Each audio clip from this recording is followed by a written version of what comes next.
house down there. I don't catch him. I can't see it. Holy hell. A family says they're dealing with one of the creepiest things they've ever experienced. For weeks, strange things have only been happening at night. Toys turning on by themselves, footsteps in the hallway while everyone's asleep, and eerie whispers coming through the baby monitor that clearly aren't the parents. But recently, it's gotten worse. Whatever's going on now seems focused on their daughter. Every night, right after she's put to bed, she does something that leaves her parents frozen. Watch closely.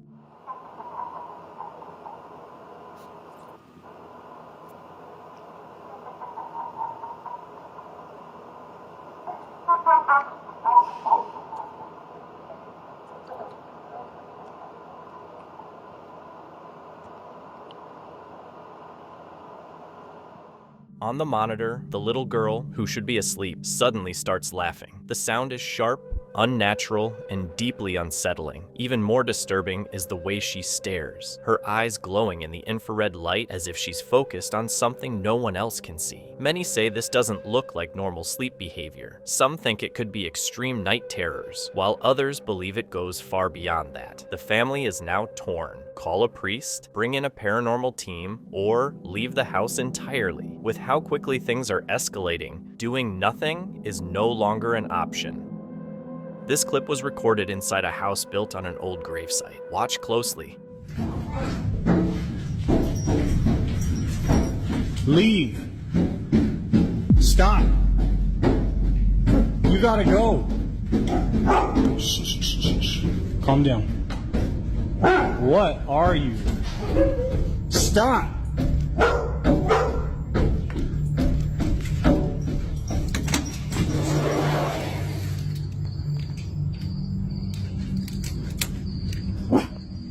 Charlie, come on.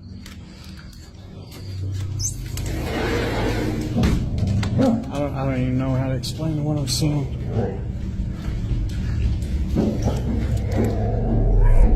Holy hell.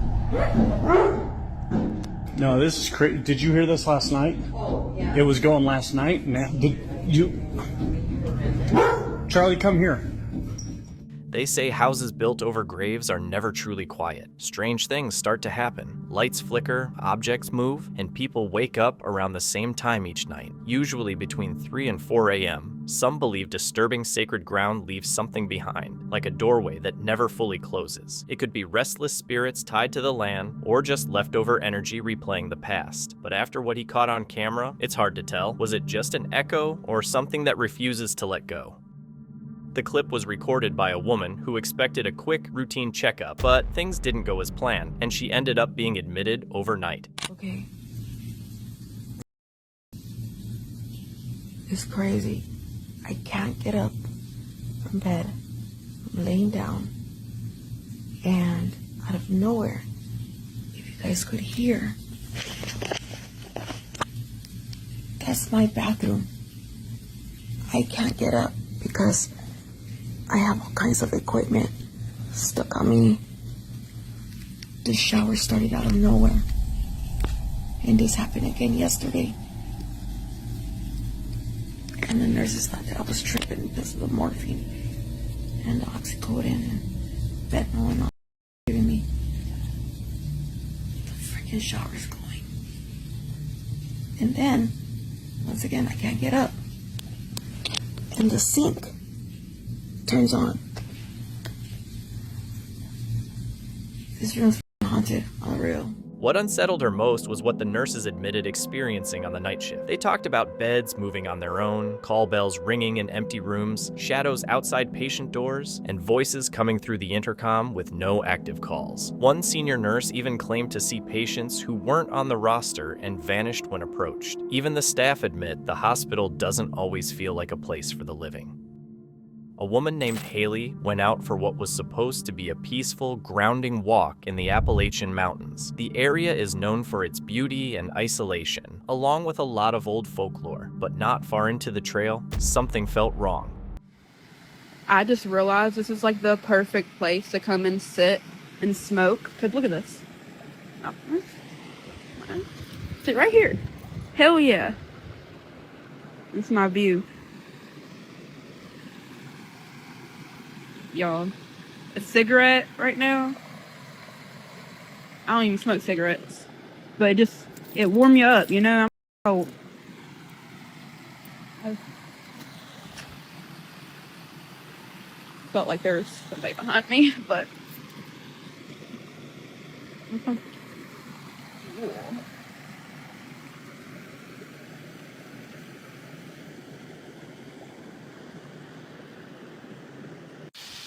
So this is as close as I'm going to get, but y'all can see it's like angled and it goes into the mountain. It doesn't look like it, but it's a little bit more deeper here. My feet would get wet, and these shoes, yeah, no, and it's cold. But yeah, I'm about to head out of here because my feelings been I don't know, it don't feel right now. Um, but yeah, I don't have service. No, this is the worst part about exploring here is when you get like that when you get the feeling that you're being watched or followed. You can't. It's a little bit of a ways to get back to where you came from. What makes it unsettling is how familiar the voice sounds. It closely resembles Haley's own. She didn't hear it in the moment, though. What she felt instead was harder to ignore, the sudden sense that someone was standing right behind her. In Appalachian folklore, moments like this are often linked to mimics, entities said to copy human voices to get a reaction. Many believe responding out loud is the worst thing to do, as it's thought to invite them in. Some say mimics test limits first, others think they mark you and wait. So was it just anxiety and an audio fluke in an isolated place? Or did Haley avoid something much worse by trusting her instincts and leaving?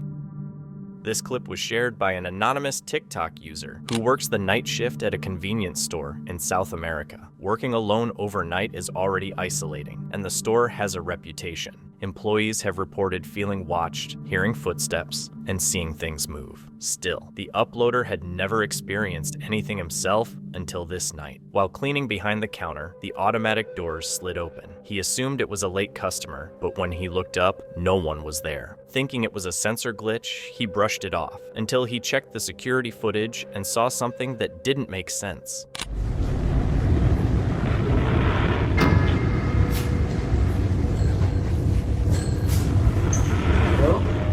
No one there.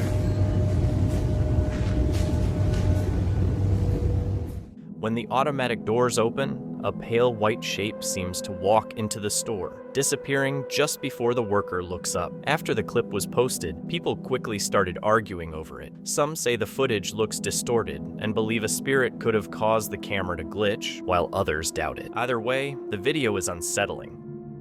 A woman named Savannah says she needs help because what's been happening doesn't feel normal. For months, she's experienced footsteps at night, objects disappearing and reappearing, and her closet door slowly opening on its own. Almost every night, she feels like someone is standing beside her as she tries to sleep. Things escalated when she woke up, unable to move, convinced something was on her chest. What pushed her over the edge was hearing a voice in the dark, her own, calling her cat. She set up cameras, and the footage was captured over multiple nights.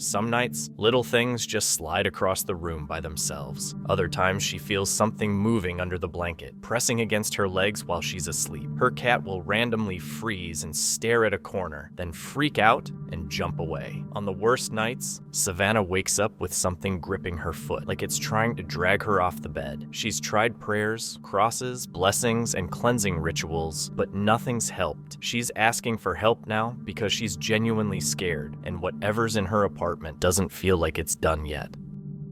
This clip was filmed inside a church by a priest who was just trying to record a short announcement for Sunday service. He'd barely started talking when something unexpected happened. The podium suddenly collapsed right in front of him. Watch closely.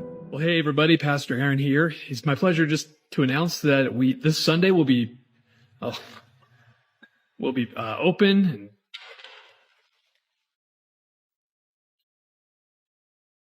okay, we've been trying to do this announcement several times today already, and 3 times that podium back there has fallen over on its own, and it's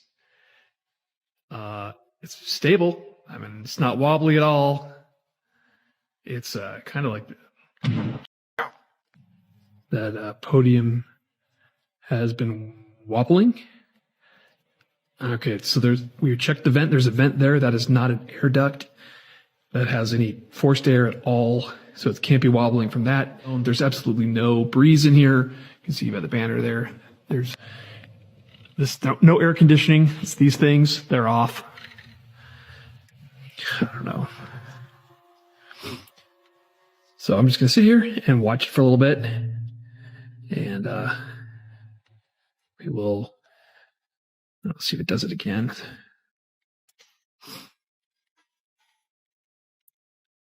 Ooh, that thing's moving. That hasn't been moving. That's new. Seriously, nothing else. There's no breeze. It's moving again.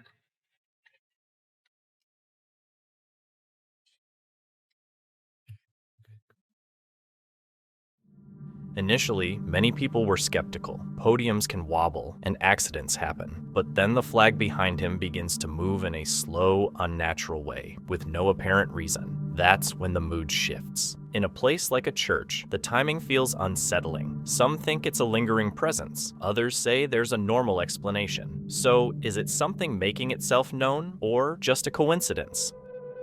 A man and his family believe they're living with a ghost. They even gave it a name, Ghost Malone. According to them, the presence feels calm and non-threatening. Almost every night, toys move around the house on their own, but they say they've never tried to hurt anyone. Still, a lot of people keep asking the same thing. How long does something stay harmless? Here's what a typical night in their home looks like. It's 3:30 in the morning.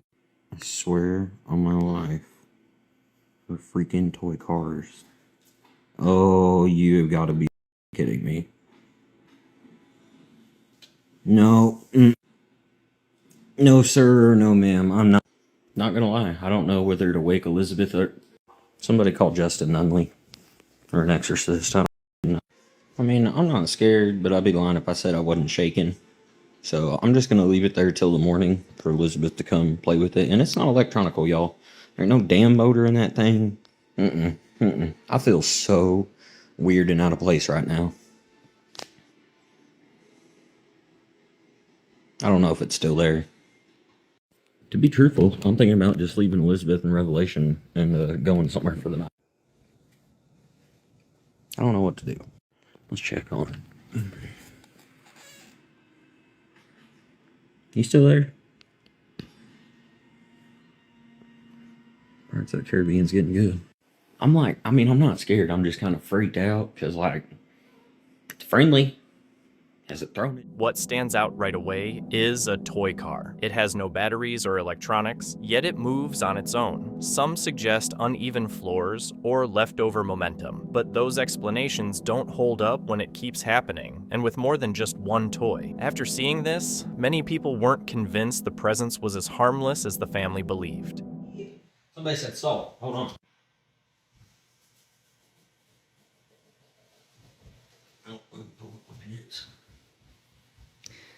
don't know if you're supposed to draw a circle around it. Well, it's a half circle, but I don't think you're supposed to do anything else. I don't know. Y'all got suggestions, let me know. Some worried viewers suggested the father try basic cleansing, holy water, salt, prayers, just to see what would happen. He tried it the next morning, but nothing changed. What really caught people's attention was something else entirely. In the doorway, there appears to be a small, childlike figure standing perfectly still. That one detail freaked people out and led to a disturbing question. Why didn't the cleansing work at all? Are you there? Yeah. Okay. Well, that's one of the things that I've discovered. Before long, the activity went beyond toys. Whenever the house was quiet, the father would simply ask, "Are you there?" And something would move in response. At that point, many felt it was no longer a coincidence. What disturbed people even more was the interaction itself. So we are all sitting here, enjoying our Taco Bell, right? And Ghost Malone was over there shaking the door a second ago. Ghost Malone, if you are still around, do something. Give us a sign. Oh, okay. Okay. Mm-hmm. Nonchalant. Alright, so ironically, I'm watching Ghostbusters, right? Ghost Malone. Ghosty. Yo. Are you kidding? Alright, so I've been asking Ghost Malone some questions. Okay, so 1 time if you're there, 2 times, or I guess no times if you're not. Definitely there, okay. Are you friendly? Okay, okay. Do you like Ghostbusters? No? Okay, do you like movies? Okay, okay. Alright, just not Ghostbusters, I guess it's insulting. Are you here to cause harm? Okay. Okay. Man, I wish I knew Morse code. We'd try that. Are you an older spirit? Okay, but not a bad spirit. Okay. Is there more than one of you? Oh, okay. One night, they went further than just checking if it was there. They tried to communicate with it. Many believe darker entities don't show their true nature right away. Instead, they seem calm, friendly, even playful, slowly gaining strength over time. So, a couple weird things have happened tonight. Like my mom's painting over there has moved. Ghosty. Ghost Malone. You there? Don't judge the trash. It's trash day. Ghosty.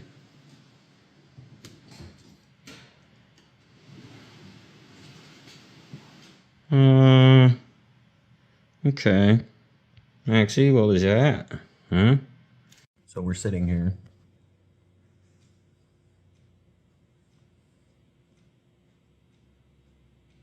Revelation here is it? Hi, Maxie. It should also be noted that we've had several offers from paranormal people to come here and whatnot. We're down, but there's been a few of them that are private profiles, minus the big ones you guys have suggested. Nobody's reached out, but I don't know. I might take offers for people to just come stay the night so you can see whether it's real or not for yourself. I don't know. But yeah, I am gonna take a list of questions. I've been writing down in the comments all the questions you guys have for Ghost Malone.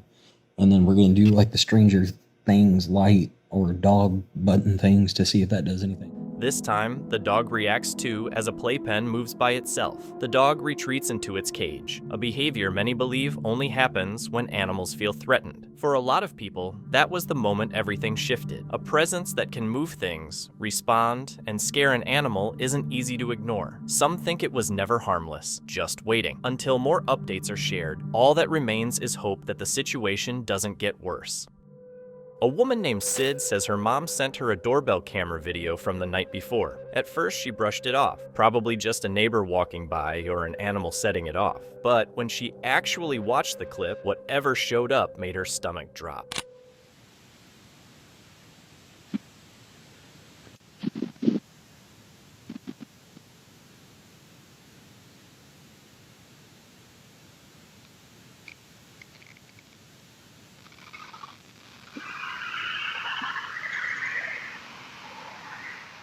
By a tree in the yard, a pale white figure suddenly appears, faintly glowing as it slowly comes into view. The see-through shape drifts across the yard and then vanishes. It doesn't move like a real person, and nothing like this has ever shown up on the camera before. Because it's so small, some people think it could look like a child's ghost. So, what do you think? Just a glitch, or something briefly revealing itself?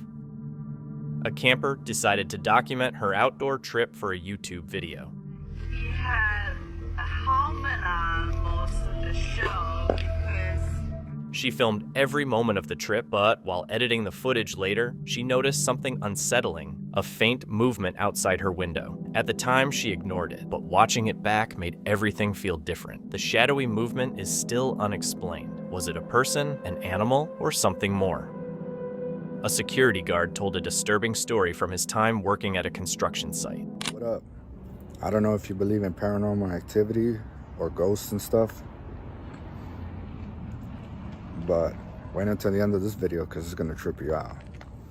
So I work security at this construction site, right? We got all the trucks. We got these real things right here. There you go. One of these. These things are heavy. Like, you gotta really it to move it.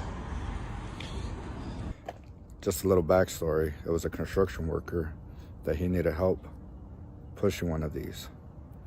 He says a guy came up to him, another worker, and he says, "I got you. Just guide me and I'll push it for you." So I said, "Okay, cool." So he was guiding him. He kept telling him, "Back it up, back it up, back it up." And he was pushing it. When they were done, he went around the reel to tell him thank you. And he says that he was gone.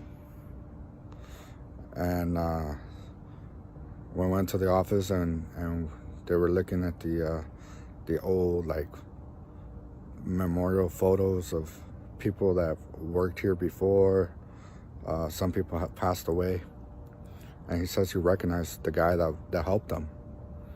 Turns out that guy has been dead since 2015, pretty much 8 years ago. So that shit, goosebumps to all of us. And yeah, we got that on video, so check it out.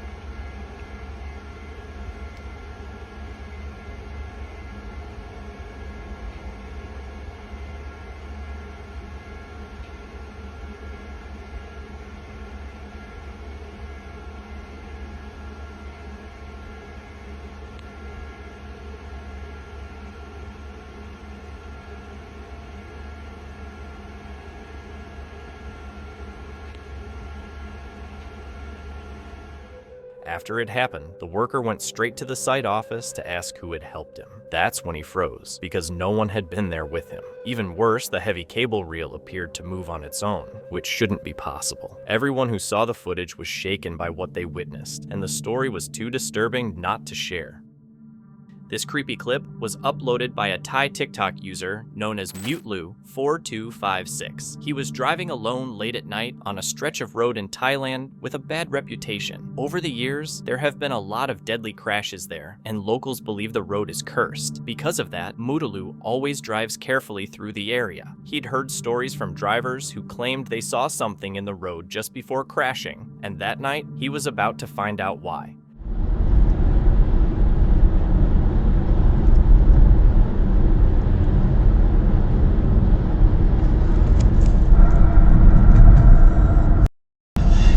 The dashcam shows an empty road ahead. Then, out of nowhere, a figure appears in the middle of it. Mutulu swerves instantly, narrowly missing whatever it was. Shaken, he regains control and checks his rearview mirror, expecting to see someone behind him, but the road is empty. When he reviews the footage later, the figure looks almost see-through. Many believe it could be the spirit of someone who died on that stretch of road, either warning drivers or causing them to panic. After that night, Mutlu says he finally understands why so many crashes happen there.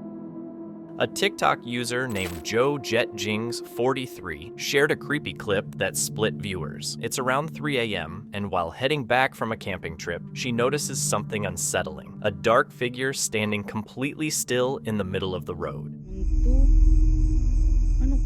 Some people think it's a small man, while others believe it's just a coyote. What do you think it is?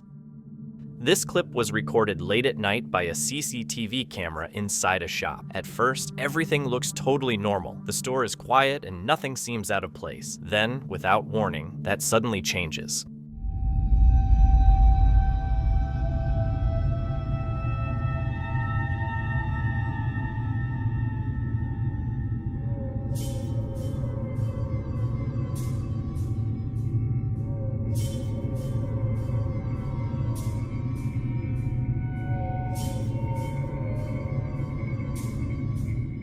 Items on the counter start sliding and falling on their own. Then it gets even weirder. One object actually lifts off the counter, hangs in the air for a moment, then drops straight to the floor. That's the part that makes most people stop and stare. Some say it could be vibrations or a small earthquake, but earthquakes don't lift things and hold them there. Whatever happened in that shop that night didn't feel random. It felt intentional. So what do you think? Something paranormal or an explanation we just haven't figured out yet?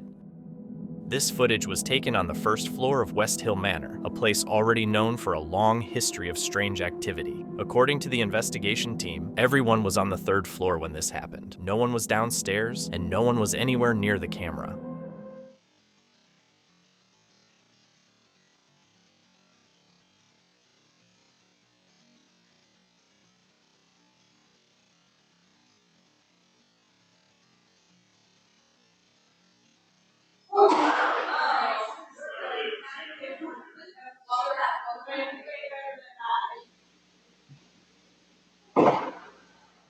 Near the doorway on the right, a strange mist drifts into view. It moves slowly across the room, and a few seconds later, a loud bang comes from the third floor. That's when it gets weird. The mist seems to rise, almost like it slips out of the doorway and moves upward toward where the sound came from. Some think the two are connected, that it wasn't just random interference, but something moving through the house. Others think the noise pulled it upstairs. Either way, the timing is hard to ignore. In Shelbyville, Kentucky, surveillance footage captured two thieves ripping open an ATM using a stolen vehicle and heavy equipment. The incident happened in the early morning hours, and the suspects worked quickly, prying the machine open and grabbing thousands of dollars before fleeing the scene. Police believe the same method may have been used in other nearby ATM thefts and asked the public for help identifying those responsible. A Reddit user known as Crazy Paranormal shared baby monitor images that seriously unsettled people. The photos were taken automatically in their child's nursery after the motion sensor was triggered while the parents were asleep. Everything seemed normal until the next morning, when the father checked a notification from the camera. What he saw shocked him. The first image shows a figure entering the nursery, someone he doesn't recognize, and it appears almost transparent. The second image is even clearer, making the figure harder to dismiss. The parents insist no one was in the room, and no one else was in the house at the time. If that's true, viewers are left wondering what or who was captured. The video was taken while a group of explorers was live streaming inside an abandoned building. At first, they were laughing and talking, keeping things light for the camera. Then the mood suddenly shifted. Boy, doors opening. Doors opening.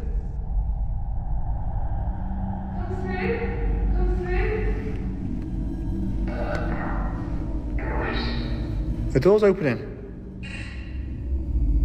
Can you push it a little bit more? This school's rubbish. Really rubbish. Come through that door.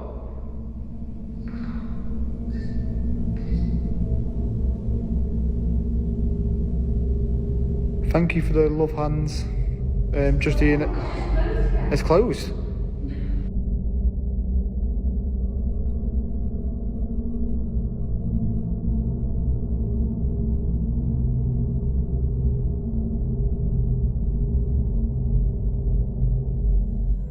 What really creeps people out is how it all lines up. The door moves with no wind, no one is close to it, and some viewers say they spotted a shadow. That combination has made many think it wasn't normal. Maybe a conscious presence in the building, like a poltergeist or a spirit that didn't want anyone there. Some even think it was protecting something inside the room.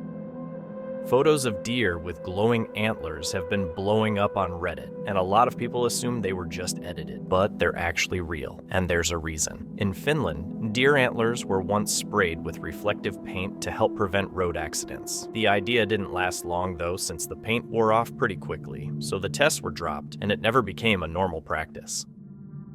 On Halloween night in 2015, a paranormal team checked out St. Bartholomew Cemetery in Western Sydney. It was mostly quiet, but not completely. While taking photos, they heard this weird whining noise that didn't seem to come from anywhere specific. Since nothing else seemed off, they kept going. Later, when they looked through the photos, they noticed something strange. Near one of the graves was a blurry figure that looked like a man, almost like he was moving fast. It seemed like he was running away from the camera, but no one remembered seeing anyone there that night. So what did they actually catch on camera?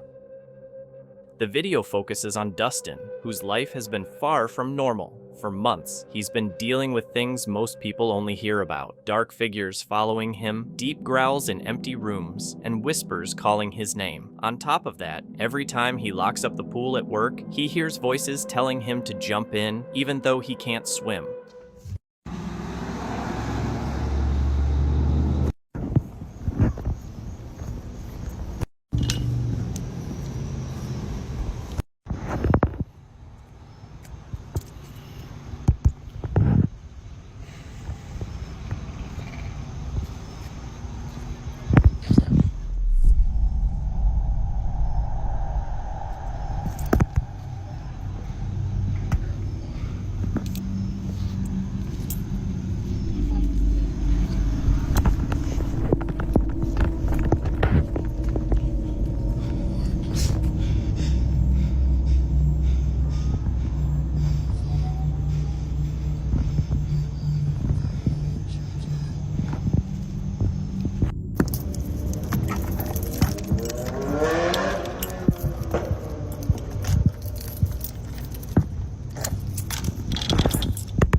I decided not to.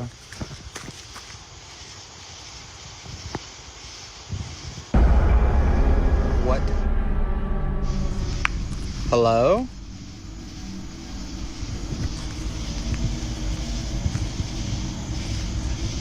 Is that a cat? Oh, there's somebody coming. What the f***?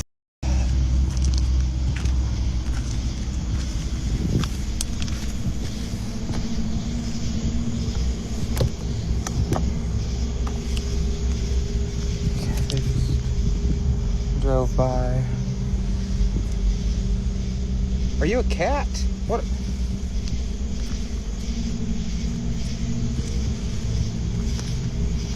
What the f is that? Okay, I'm gonna take a picture and see if I can see what it is because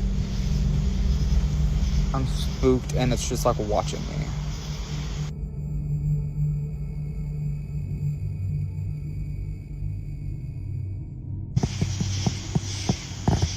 I still don't know what that is. Did it just blink?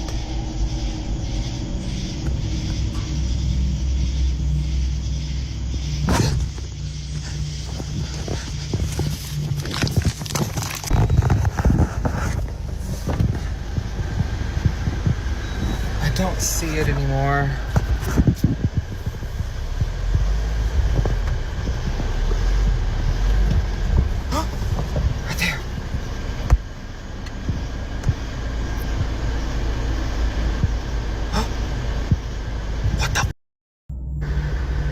So I spun the Jeep around.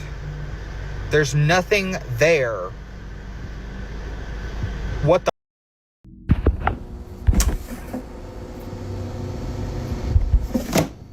After watching the new footage, many viewers were quick to say something seemed attached to him, while skeptics argued it was probably just an animal. But the next clip only made it harder to explain away. Hey guys, I am back at work. I'm also blonde, kind of. The toning didn't really work, but I'm cooking a little pizza for tonight for like my dinner. And yeah, I just wanted to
Dustin has contacted priests, paranormal groups, friends, and skeptics, but nothing has helped for long. Whatever's following him seems to go everywhere he goes. Work, home, even outside. He says it sometimes feels like a heavy pressure on his chest. People have different theories about what's happening, but one thing is clear. This is his reality now, and he's worn out, scared, and running out of options.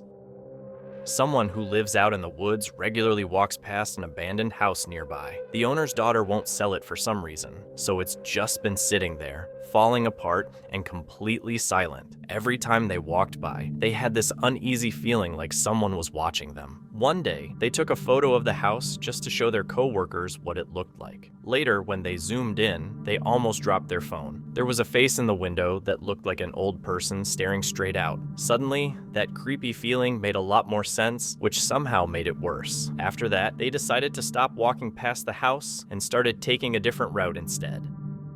After this man's uncle died, he left behind a small plot of land with nothing but a rundown shed on it. His dad inherited the property, and for a while, they didn't think much about it. Eventually, they decided to check out the shed out of curiosity. Inside, it was dusty and full of old junk, just like you'd expect. While looking around, they found something strange. An old photo and a handwritten note hidden among the clutter. The message was confusing, so he shared it online to see if anyone could figure it out. People quickly started analyzing it. The note said, "She would never understand. Our relationship was only that of work. I have watched the result of our time. He still has time until 30.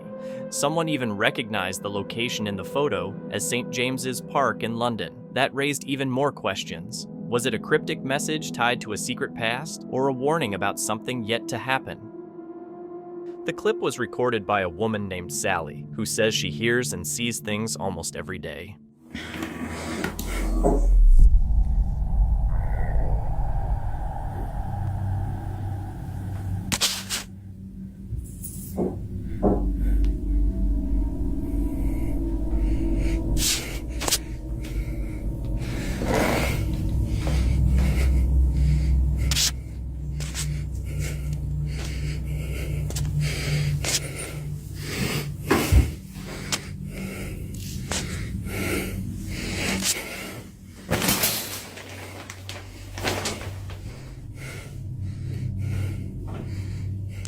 According to her, it started small, hearing light footsteps in the hallway when she knew she was alone, picture frames tilting no matter how often she fixed them, and a soft humming coming from the attic at night. Over time, it escalated. She says she's woken up to her TV turning on by itself, seen a shadow at the foot of her bed, and once heard her name whispered in her ear while doing dishes. She's tried to ignore it, but the more she does, the worse it gets. To this day, she still hasn't found an explanation. While hiking through a ravine with his dog, a man suddenly heard strange, eerie sounds coming from a nearby gutter. Curious but uneasy, he pulled out his phone and started recording.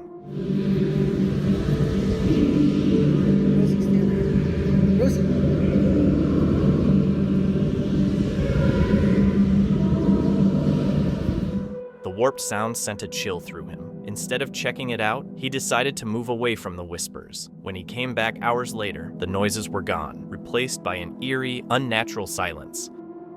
A group was exploring an abandoned building in the forest at night, snapping photos to see if they'd catch anything unusual. In one picture, they noticed what looked like an apparition with two overlapping faces. One looked like a faint, ghostly woman, while the other resembled an older man with a clear white beard and mustache. Both faces seemed to line up in the same spot, and their features were surprisingly clear despite the low light. It's hard to tell whether it was just weird lighting or something actually paranormal.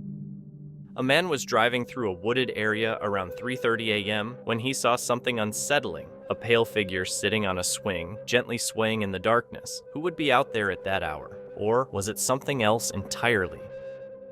A camping Instagram account that had never posted anything paranormal suddenly shared this clip after one trip.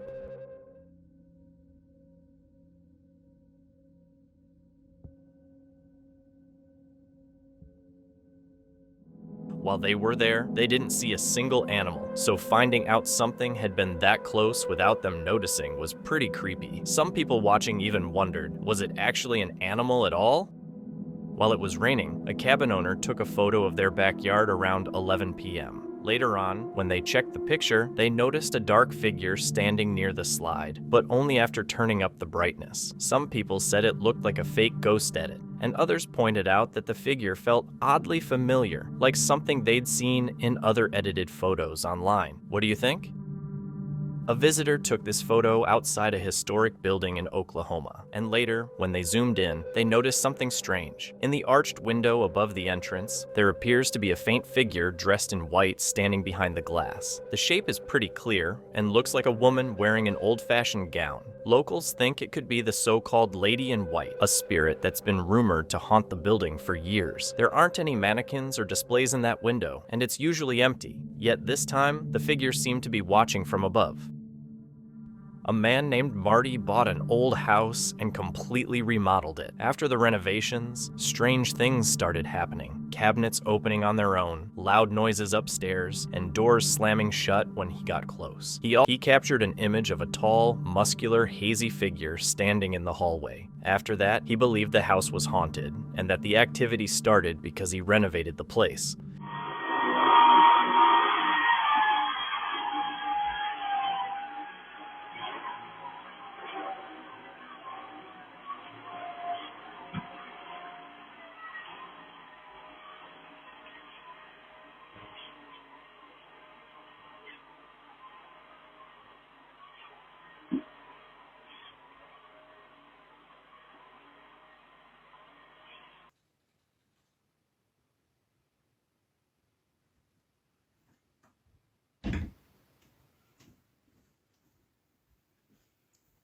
Did it really slow that time. Sorry, I've got this phone on charge so it doesn't run out of battery.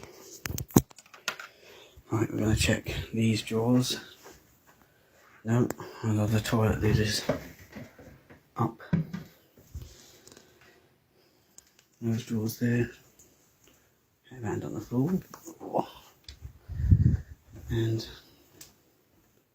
oh, look. Every time I'm in here, every single time. It's amazing, isn't it? I swear, I said it earlier, it only falls over when I'm in here. Every single time.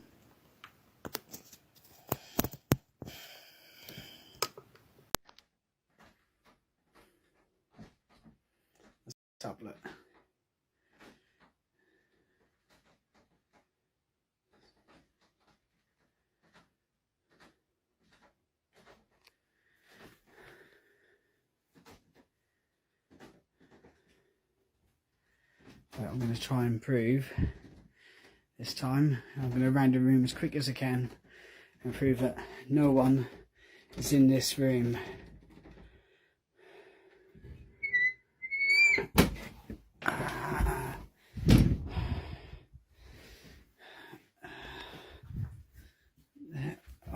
Oh, hang on.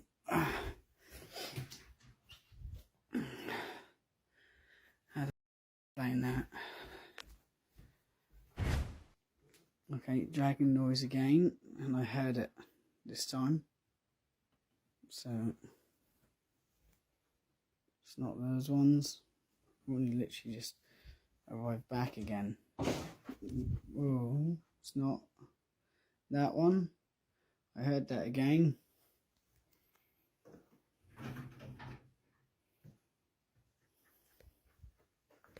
Oh.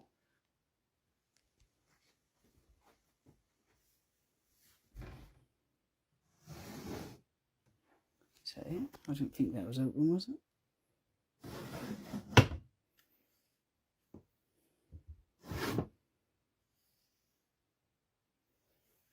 Do it again.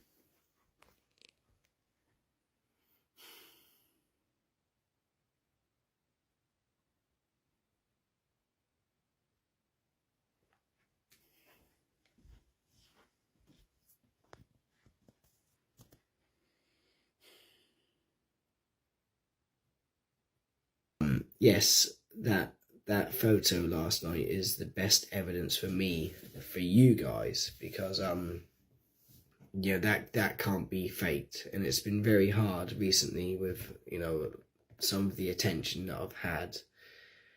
I don't argue, I don't comment back to anyone when they say, oh, it's strings, it's a person, it's this, it's that, you know. This is just my experiences, and I'm just trying to share them.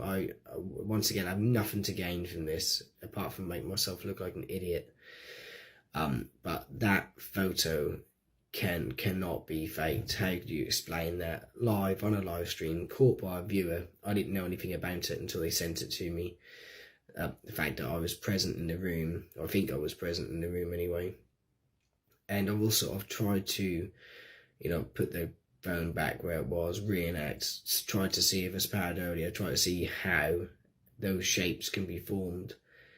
And I can't do it. I can't recreate that picture. I tried last night with Nikki. I tried again today. I can't see how those shapes formed in there on their own. So that is completely, yeah,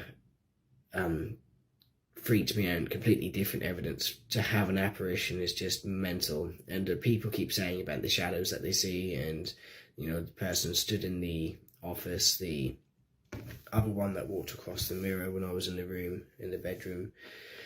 But now to capture that, and it does look like two people hugging. It looks like a taller person and a shorter person with their arms up and around them, almost like they're face to face.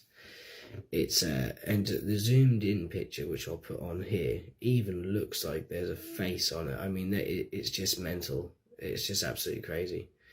Anyway, I just want to share a little update on that, and yeah, let you know that I'm okay. I'm just a bit freaked out by that.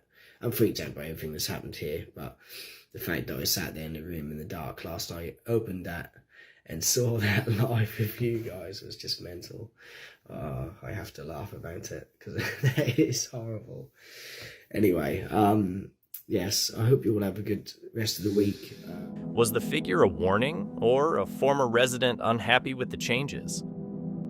Late one night around 12:30 a.m., a Reddit user called 0DR4G01 was trying to capture the moonlight coming into their pet room. The room was mostly dark, lit only by natural light, and none of their cats were inside. Later, when they checked the photo, they noticed something strange, a shadowy shape that looked like a cat sitting near the AC unit. They couldn't turn on the lights to investigate because the breaker would trip every time. The figure hadn't been visible at all when the photo was taken and only appeared afterward.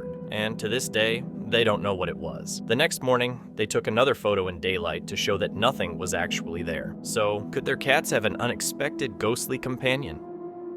While fishing one afternoon, a man noticed something strange moving on the ground nearby. At first, it just looked like a tangled clump of hair, but then he realized it was moving on its own. Some people suggested it could be a parasite, possibly a bunch of horsehair worms, known for their creepy, writhing movement. There's no clear answer as to what it really was, but whatever it was, it definitely shook him up. A university student in the Philippines says she got stuck inside a classroom late at night. She stayed behind to finish an assignment in the ophthalmology building, one of the oldest parts of the campus, and a place many students already say feels off. At some point, she realized she couldn't get out. The door wouldn't open. Watch closely. Hindi ko alam kung magsisend to, pero kanina pa ako nandito. Walang pintong bumubukas at may topakata tong phone ko. Pag tinatry ko siyang buksan, yung mga pinto, hindi naman siya nakalock, pero ayaw niyang bumukas. Eto, tignan niyo. Parang may humihila sa kabilang dulo. Please, kung makita niyo to, ako si Maxine Cayapado ng MMA 201. Nandito ako sa C401 at nasa tapat ako ng... She says the doors weren't locked, they just wouldn't move, like something on the other side was gripping the handle and holding it shut. The harder she pulled, the heavier it felt, like she was fighting against real force pushing back. Panicking, she started recording a video to show where she was, hoping someone would come help. That's when the door suddenly swung open on its own. To this day, there's no clear explanation for what happened in that room, and the footage is still considered one of the strangest incidents ever recorded in that building. Roden doesn't post often, and when he does, it's usually just normal stuff. But while his parents were out of town, things started happening that seriously scared him. Objects moved on their own, strange noises echoed through the house, and he couldn't shake the feeling that he wasn't alone. One night around 1 a.m., noises from another part of the house woke him up, so he grabbed his phone and started recording. Mi pieza queriendo dormir, boludo, y me toca la puerta toda la noche, amigo. Son como las 1 de la mañana. No hay nada. No, amigo, ¿qué mierda es eso, boludo? ¿Qué la concha de tu madre? Boludo, no. Amigo, no hay nadie, boludo. No. De hoy se está escuchando esa mierda. ¿Qué? No, boludo, no. Encima abro acá la ventana, boludo. Amigo. O sea, no hay chance que haya salido alguien por acá, boludo.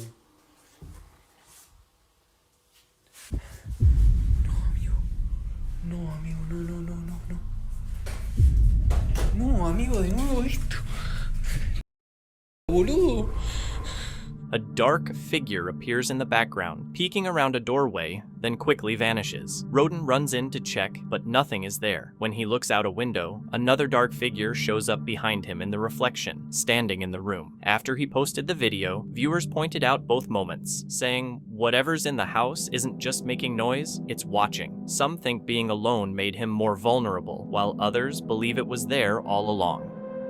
For years, Johan told his family and friends that aliens were visiting his house. He said UFOs hovered around his property, but nobody took him seriously. That changed when his security camera caught this footage. Near a tree, something weird shows up, and the way it moves just feels off. Some people even notice the camera glitching when it zooms in. What if Johan was telling the truth the whole time? A smash and grab robbery was caught on camera at a jewelry store inside the Florida Mall, where suspects used hammers to smash a glass display case at Mayer's Jewelers and run off with merchandise. The incident happened inside the mall and was captured on video, showing the group fleeing the store moments after the break-in. Deputies later caught the suspects, and while their names haven't been released yet, authorities confirmed that 3 people are facing charges and no one was injured. While magnet fishing, a group of friends pulled up something they definitely didn't expect. Inside a bag dragged from a Baltimore river was a weapon that looked surprisingly fresh. Yeah. Clear it. Oh, it's loaded. It's loaded. Oh, it's got a laser sight that was with it. Look at all these hollow points. This is definitely some type of murder weapon. It's a P80. I guess it's some type of Glock. Yeah, it's a P80. That's not even a Glock then. Serial numbers, you see, completely gone. Probably a ghost Glock. Bottom right there. 911 the location of your emergency. How'd you get it? With a magnet. Okay. You got your ID on you? Yeah. Do you need gloves? I hope these fit. Thanks, buddy.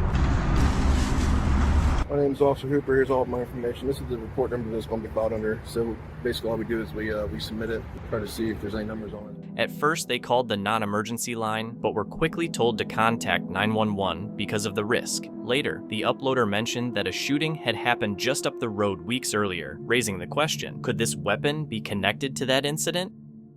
This footage dates back to 2020 to 2021. A woman named Jen lived in the house with her daughter and began experiencing repeated paranormal activity after discovering its disturbing past. A former resident had taken her own life there, and her daughter was the one who found her. Not long after, Jen started noticing strange events. Footsteps racing up the stairs, objects being moved, and items changing position. When she asked for a sign, something on a table was suddenly thrown. On another night, while filming from the top of the staircase, she heard noises and captured several orbs moving toward her.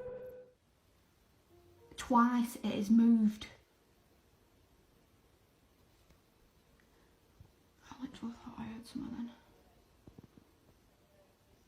If there's anybody in here who can move the ornament under the TV stand, can you give it a little push for me? Or can you pull it, or can you pull it back? Just give it a little pull for me if you can just touch it.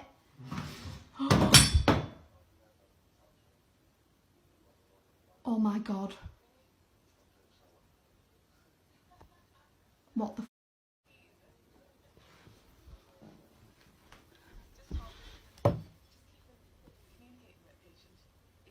What the That is like, there's nothing on it. There's nothing on it at all. So I've had a few people ask this now about the stairs, saying can they see what's under the stairs to make sure no one's hitting the floorboards from underneath.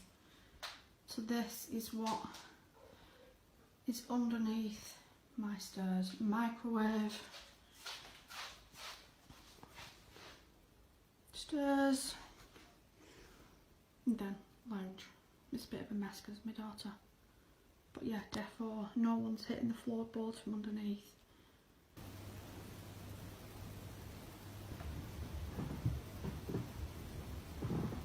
And the stairs are off again. Breathing.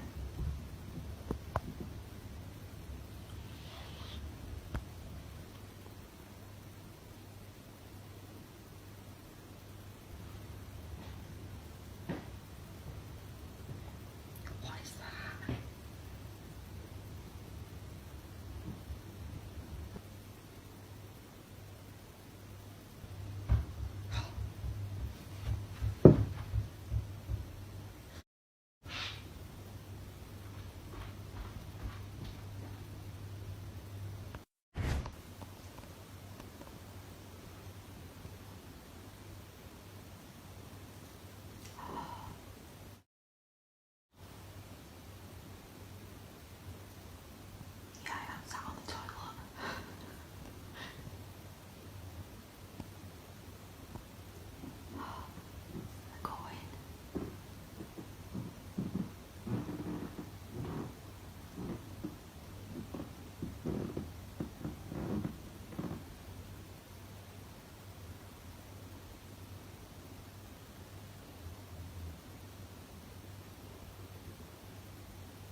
Some people claim the orbs were just dust, but others argue they weren't.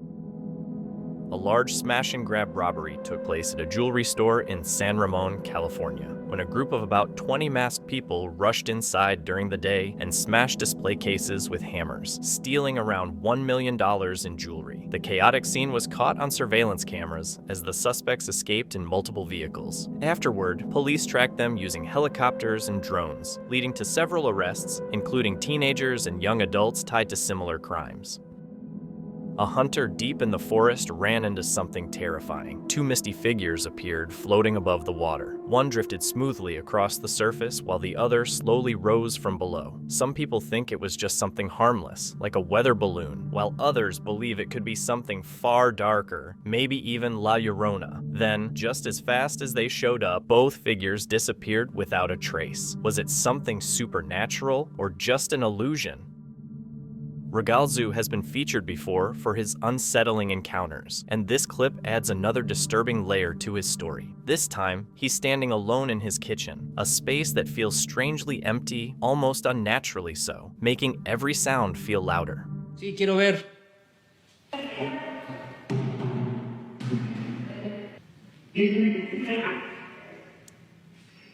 No les entiendo, perdón.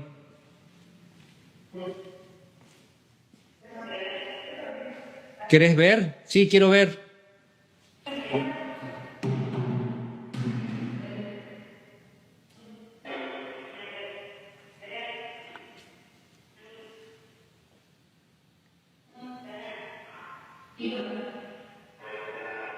He starts recording after hearing something speak directly to him. At first, the words are faint and hard to make out, but as he listens more closely, he realizes the voice is urging him to look, to notice something. ¿Quieres ver? Sí, quiero ver.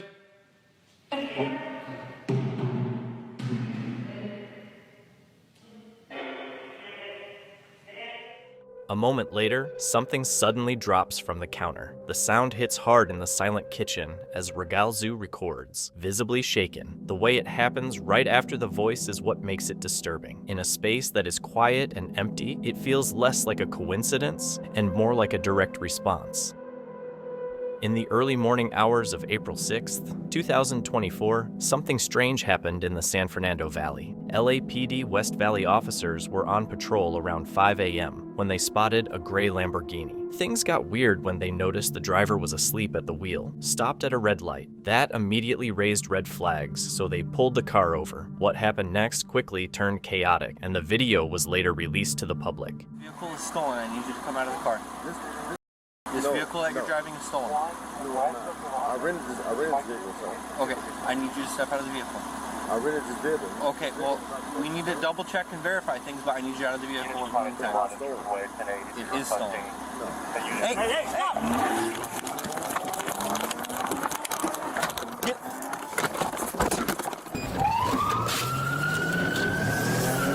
Where's he going?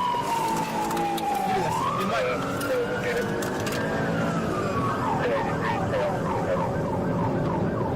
1047 pursuit, stolen vehicle. It's going Venus crash, UTC. Vehicle STC on Sherman Way and Van Alden.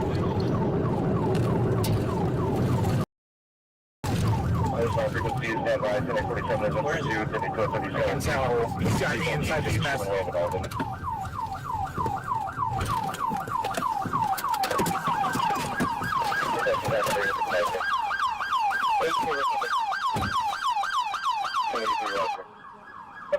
Let me have the frequency. Vehicle is TC, major TC damage. Let me get an RA starting to roll. I need traffic shut down for westbound traffic on Sherman Way.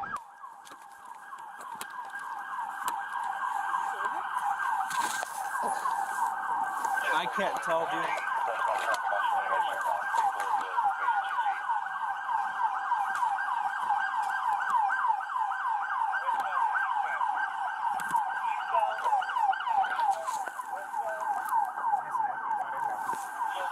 Oh, wait.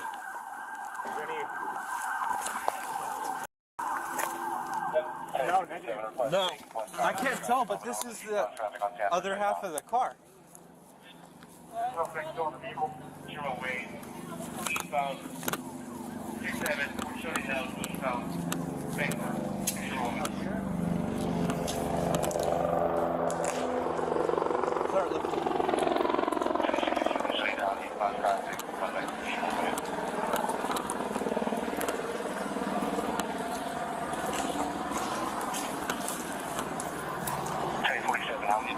Hey, did you guys see anyone run? Did you see anyone run? When officers asked the driver for his documents, they found out the Lamborghini had been reported stolen and that he was wanted on multiple felony warrants. He refused to get out, argued briefly with the police, then suddenly sped off. It was later confirmed he hit speeds of up to 113 miles per hour before crashing into the center median just a few blocks away near Alden Avenue. When officers arrived, debris was scattered everywhere and the Lamborghini was destroyed. The driver did not survive. These fishermen in Yakutia, Russia, stumbled across something incredible. Ini kan matardanda, naburot. Oh, nah, tagasta na, nangara. Suman tardarna, wala, hidden. Oh, wala. Oh. What narangan gitu? Oh lah. They were shocked to discover mammoth tusks in the river. In that area, it's common for locals to dig along the riverbanks looking for tusks because of how valuable they are. A user named Jordan Pascal shared a photo she took over 10 years ago that still creeps people out. She says no one ever believes her, even when she shows the picture. They always assume it's edited, but she's told the same story and shared the same untouched image for a decade, and she insists what happened was real. At the time, Jordan and her now husband were students in Dahlonega, Georgia, a town known for ghost stories. One night, they joined a guided ghost tour, and Jordan casually took photos along the way. When the group reached one specific house, she suddenly felt compelled to step away and take a photo on her own. Preface by saying, like, anytime I tell this story to someone new, they never believe me. Even when I show them the photo, they're like, that was edited, that's not real. The photo was not doctored in any way, shape, or form. This happened like a decade ago, and I've been telling the same story and showing the same photo to my friends and family for the past decade. So I promise you this is not fake.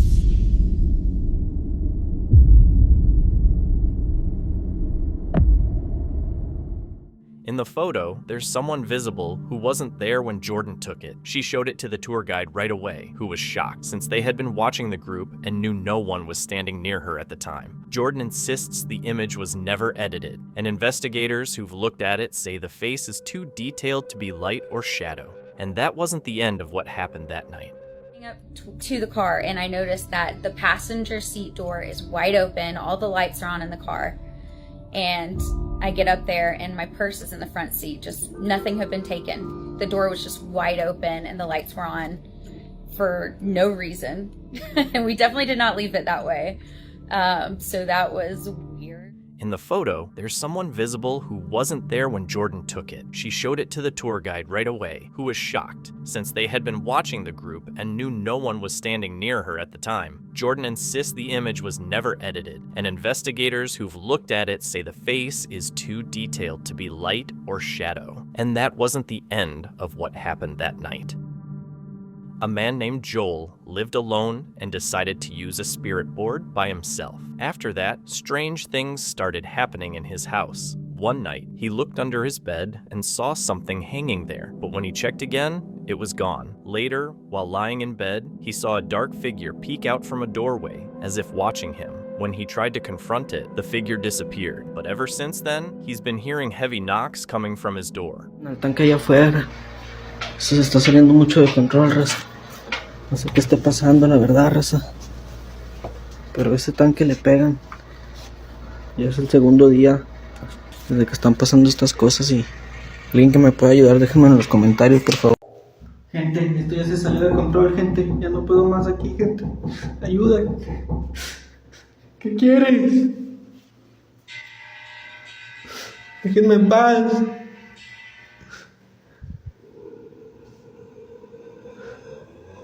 ¿Qué quieres?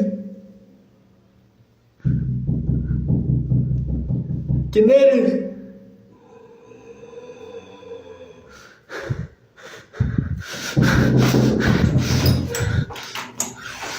¿Quién eres? ¿Qué quieres?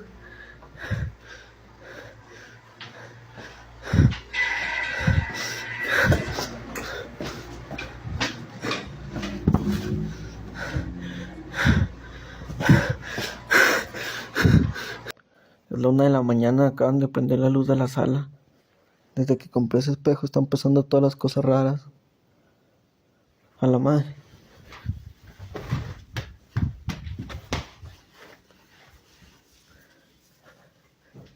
¿Qué fue eso?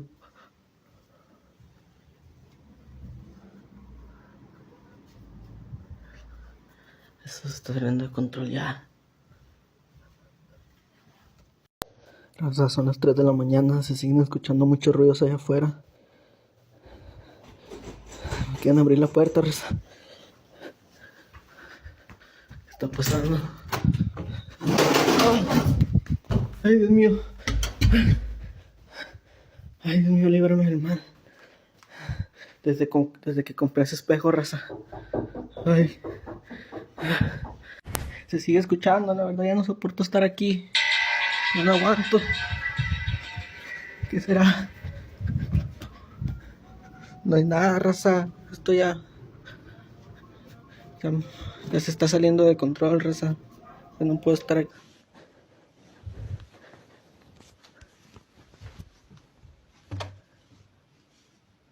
No hay nadie, raza. ¡A la madre!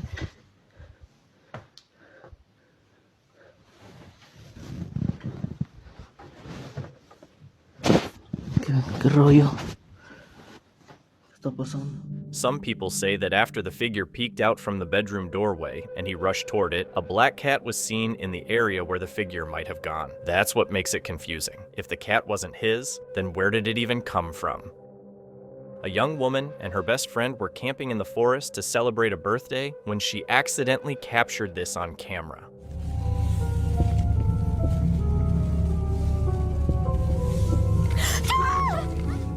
Suddenly, a face showed up behind her best friend. Her reaction feels completely real, not staged at all. So what was it they really caught on camera?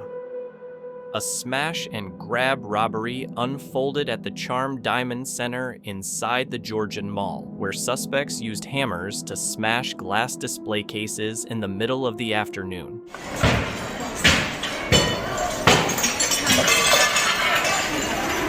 The incident, captured on video, caused panic among shoppers as some people recorded the robbery while others tried to intervene, including one patron who fought back with a cane.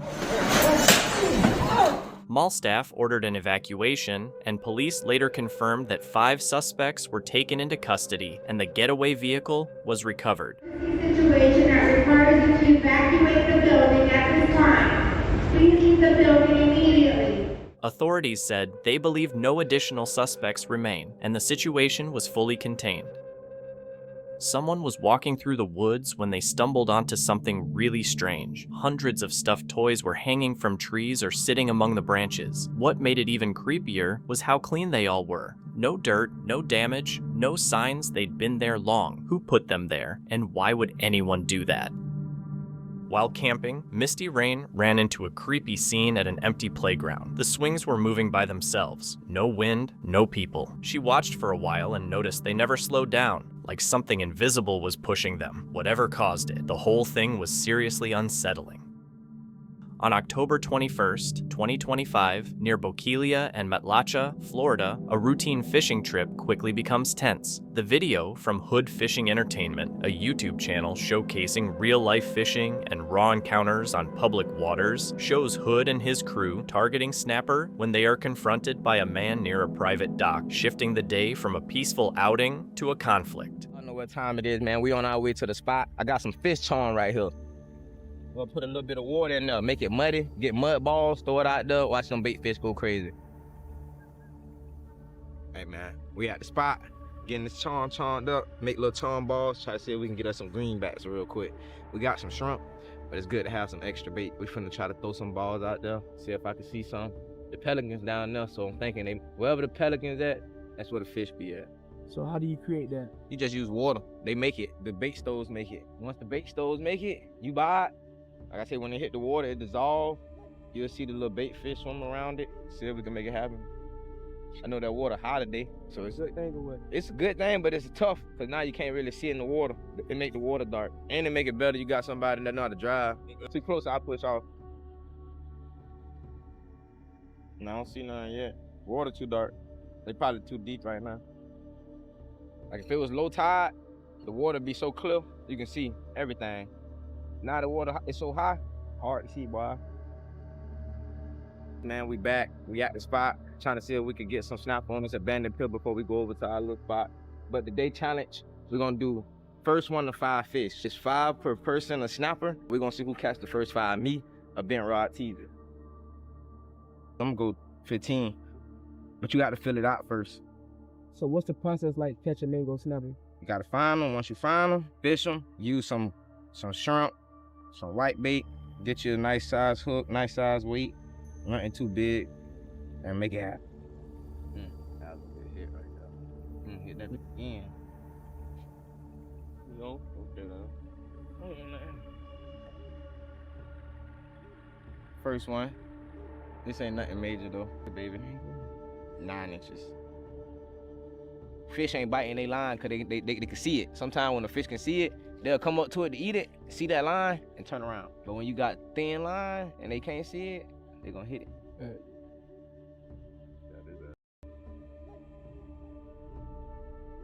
Need that one I just had last time, man, that real was. Only if these were 10 inches, boy, I'd be at 3 right now, boy. So, that's a snapper, boy. Teasing, man, I'm out here, man, you know what I'm saying? This is what I do. Hey, man, y'all see what it is, man. We got our first snapper. Mm-hmm. It ain't look like no wild fish. Hey, come on, go. They waiting on them greenbacks to roll in. They gonna eat on those pinfish.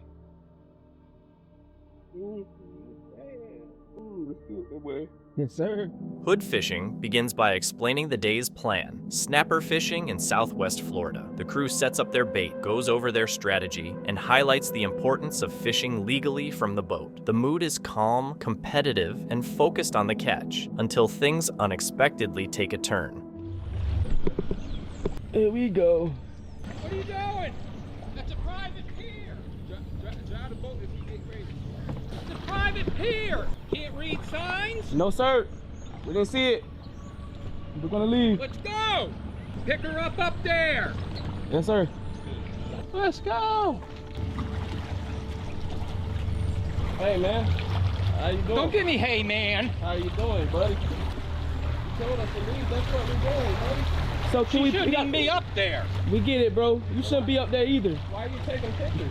Why am I taking pictures? Because you're trespassing. You're not supposed to be All right, out we're there. leaving. We gotta get him. How he supposed to get up here? It's a private clip. All we doing is trying to get bait. Our hook actually got stuck. Like, cut that out, bro. It's safe from a distance. Say, hey, get off the pier. Call the police. Let the police do the work. Keep from people, bro. With that attitude, doing all that for no reason. I found the bait, though. You see them over there? Yeah. They over there. I need some water, bro. Cut the live well on. And got him. Hey. What's up? Here you think the other guy's racist or whichever. He's not racist. No, I don't think he's racist. Like I said, it's ways you come at people, man. You just don't need to be up on the pier. If you're that bad at casting or whichever, don't fish it. Man, sir, you can look me up. I've been here 3 days in a row. And All right, I don't man. care. So look, yeah, you see, if you look me up, like I say, I've been care around what this shit your forever, age bro. is, bud. If I put something on this pier, I'm coming to get it. I ain't leaving it. Don't fish it then. I didn't fish. I ain't have no damn poles in my hand. And everything. You know, you had a come on, bucket man. in your hand. I had a bucket in my hand because I was trying to look for something. Yeah. Well, stay Man, off listen, the man. pier, it'll be fine. Like I say, if I seen little people on my boat and my pier, I'm gonna walk out here and say, what you doing, fishing? I'm gonna say, hey, you can't be on this pier. You know, it's a private pier. I'm not gonna say, hey, get off my pier. Bitch, see me, it's a problem. You're racist as all get out, aren't you? Not all blacks are the same. Bring it out. But there's some Bring it out, baby. Oh, this guy here's not saying nothing. Bring it out. He ain't the one that gotta say nothing. You're doing all the lipping. Start backing, bud. Start what? Start backing. Backing it up. You just came out here trying to be friendly, and I just showed you we ain't friendly. I seen you out here 3 days in a row, all right? You gonna see me out here more days in a row, bro. I'm not worried about you, bro. Like I say, I ain't worried about you at all. I'm not worried about you neither. All right, then. Anything you doing wrong, you coming Listen to up. this, boy. Listen to this boy. You heard what I'm saying, boy? I didn't call him a boy. There's no reason to call him one. Doing this fishing, and that's what I'm just trying to get you to understand. It was no need for you These to walk other out two here. guys being quiet as all get out. Because They're them nice boys guys. don't give a about you, bro. I don't hate all blacks, just the ones like you. Shit, But I these bet you other do. two's all right. You just had bad, man. Push that vehicle up. The video cuts back to the confrontation. As the boat nears a private dock, a man approaches and demands that they leave. Hood explains they're on the water, not on the dock, and are merely fishing or retrieving gear. The man ignores this, accuses them of trespassing, and raises his voice. The dispute quickly shifts from fishing to a struggle over authority, with the tension overtaking the trip itself. Hood stays calm, reiterating their rights, and the crew decides to pull away and continue fishing elsewhere to avoid further conflict. We got a shark, big. Okay. Got us a nice snapper, man. Hey, that's a big boy. Can he bring it in? Will he do it?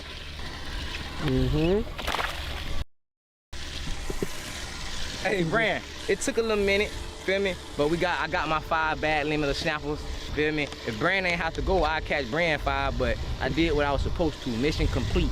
Came out here, caught my 5 snapper. Uh-oh. Don't play with Teasy. What I told you. Don't play with Teasy. No, baby. Get him in, Teasy. That's a good way to end right there. Teasy, make it look easy, baby. You know what time it is, man. Snapper time, baby. Snapper. Hey. Oh, yeah, Teasy. There it is. The biggest one right there. That's the biggest one of the day. He took my bait. Teasy call it gay. That ball game. That ball game. I get it. Yup, keep it tight. Don't reel, just keep it tight. Whoa! That's my cameraman, though! Bitch, I got the biggest cameraman in the fishing industry. Y'all cameraman ain't doing this, man. And my boy ain't even first time out there. Come on, man. Big old snapper. Come on, man. Hood fishing brand. Yes, sir, Skate. They later catch a keeper snapper and complete their challenge, finishing the trip successfully despite the earlier confrontation. No police arrive, and the incident fades, though the unease remains. The conflict wasn't caused by any rules being broken, but simply by their presence. The camera may have been their only real protection. Without it, would the situation have ended the same way or escalated further? On March 27, 2025, Salish Sasquatch shares the story of Matthew Parrish, who moved from Texas to Washington's Quinault rainforest. The channel features first-hand reports and witness testimony related to Sasquatch encounters. What initially seems like an isolated event slowly connects into a pattern occurring alarmingly close to his home. First lived in this house when we first moved to Washington, and around 12 to 1 o'clock in the summertime, we would smell this mild, musky smell, you know, nothing overpowering, nothing real strong, just a gamey smell would come in through this bedroom window that we had right here, and the bathroom window, and we had a box fan up in there, and it would just suck in everything, so it would just fill up the whole house, and we didn't really know what that was. We thought maybe a bear at first, and it wasn't until later on when we moved out of this house and we moved into the house next door right here where we started to really experience some activity, and it wouldn't be until my parents actually came for a visit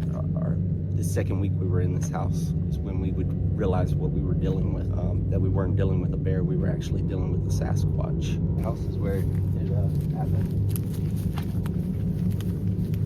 Yeah, we followed the tracks all the way around and came right up. They like to come right up through the woods here, and then there's a game trail right in here.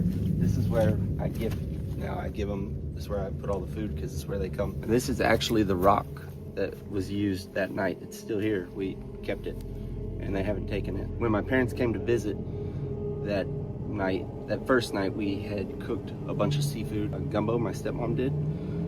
Us being from the South, my wife hadn't had any kind of Cajun food or anything like that in a little bit, so she was really craving that. And so she made all this, we had all the windows open. This was the end of June. We just spent all evening out on the porch having a good time, probably till about 11 or 12 at night. And around midnight, we decided to call it quits and go inside and lay down for the evening. And so we let my parents have our bedroom since they had a window unit in there. They could be more comfortable, you know. Me and my wife actually took my daughter's room right here, and at that time she didn't have a window unit. It was just we had to leave it open to be comfortable. And so around 2 in the morning, my wife wakes me up and she goes, "Do you hear that?" And I said, "No, I don't hear," you know, she goes, "There's something out there banging." And I said, you know, I get kind of flustered. I'm, you know, half asleep, half awake. And I was like, "Go back to sleep. You know, nothing's trying to get in the house. You know, there's all kinds of stuff. It's a rainforest full of wildlife. You know, you're going to hear stuff." And so I start to lay back down and I heard a very sharp, clear whistle. But this was not like, it was short. It didn't like drag out. It was just a sharp, clear, short burst of a whistle. And it didn't sound like any bird. It sounded more like something a person would make, you know, kind of like at a construction site, but different, if that makes any sense. So now I'm awake. Something's got my attention and I'm listening and I'm trying to, you know, and I can't hear anything. Matthew begins experiencing disturbances that feel purposeful, not random. Late at night, short, sharp whistles break the silence outside his windows, deliberate and unsettling. On other occasions, low, throaty sounds emerge near his children's bedroom, described as warped, speech-like noises rather than animal calls, lasting just long enough to be clearly heard before disappearing. Back over here, and I'm putting my items out on the table, and I can hear just something breaking the brush, and it's big, whatever it is, and it's coming up fast right here behind me. And so I spin around, and my headlamp hits it, and I just see 2 eyes looking back at me, and they kind of duck down, and I was like, "Oh, hi, how are you?" You know, I just started talking, and then I said some expletives under my breath, and because I was kind of shaking at the same time. And it would pop up and it would look at me and it would have these red eyes that would reflect. It was definitely reflecting from the headlamp. It wasn't like it was, you know, I've heard people say they generate their own. This was reflecting red, and something over here started getting upset, I believe, because I started hearing a bunch of brush just pop and snap and get ripped up. And this thing that I had in the headlamp would look over in that direction and then look back at me. And so as this is going on, one of the things that I noticed about it was it would be red, but as it would start to turn, it would be like almost kind of an orangish amber color. And then right when the light would hit the side of the eye, as it was looking over here, it would be a yellowish color. And then when it would come back, it would be red again. So I thought that was really odd that was happening. And then it raised up a little bit further, and this goes on for about 5 minutes. And finally I decided, okay, I need to leave, you know, I need to get back inside. And so I start to go back into the house, and it's dead silent. I don't hear anything. And when I got to the corner of the house, I looked back one last time to see if it was following, and there was a set of red eyes again right up here on the tree. How it closed that distance in that short amount of time, I don't know, you know, that without me hearing it. A friend of mine told me, who also does Bigfoot research, said that it's possible there might have been a third one that it was on that tree the whole time, and that's what you saw, and that's why you didn't hear anything. I don't know, but it was too close for my comfort. It was probably only, you know, it's like maybe 40 feet right there. So I hightailed it on back inside the house, and that was that night. That was pretty eventful for me. And I actually captured it all on video.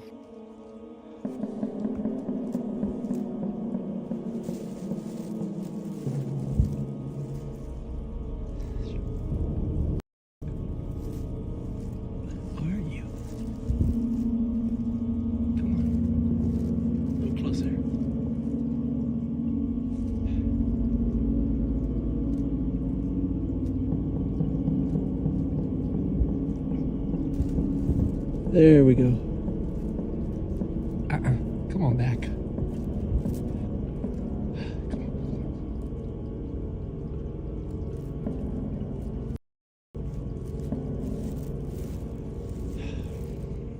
Any sense of distance vanishes during a nighttime encounter near the tree line behind his home. From about 40 feet away, Matthew notices movement, something crouched low that slowly rises. As it moves, a pair of red, reflective eyes fix on him, visible long enough to show clear awareness before slipping back into the darkness.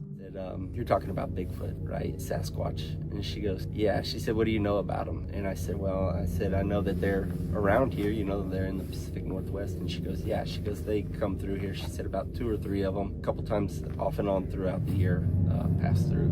And she's actually had stuff like tap on her windows late at night. She'd let her dog out one night, and she said that her, I don't know, her dog was going nuts, but it wasn't scared. You know, you hear a lot of stories where the dog is scared.